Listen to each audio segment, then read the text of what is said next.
Les nouvelles exigences linguistiques qui devraient être mises en œuvre en France pourraient sérieusement impacter le séjour de plus de 300 000 étrangers dans le pays.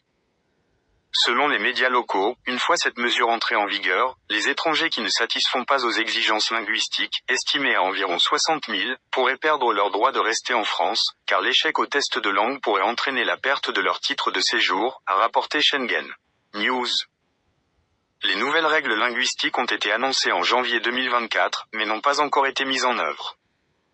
La procédure comprend un test écrit et le niveau de compétences linguistiques requis peut varier en fonction de la durée de validité du titre de séjour, ce qui signifie que les exigences en matière de compétences linguistiques sont moindres dans le cas de titres de séjour dont la durée est comprise entre 2 et 4 ans. Le ministère français de l'Intérieur estime que 20 000 migrants pourraient perdre leur titre de séjour, tandis que 40 000 autres pourraient se voir refuser leur carte de séjour, portant à 60 000 le nombre total de personnes concernées par cette nouvelle réforme. Pour obtenir un permis de séjour d'une durée de 2 à 4 ans, les étrangers doivent prouver qu'ils possèdent un niveau de compétences linguistiques au moins égal au niveau d'enseignement intermédiaire.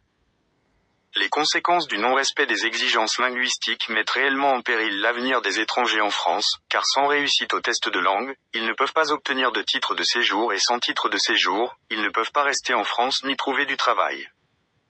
Les exigences sont plus élevées pour les étrangers qui souhaitent obtenir une carte de séjour de 10 ans, car ils doivent maîtriser la langue française au niveau de l'enseignement secondaire.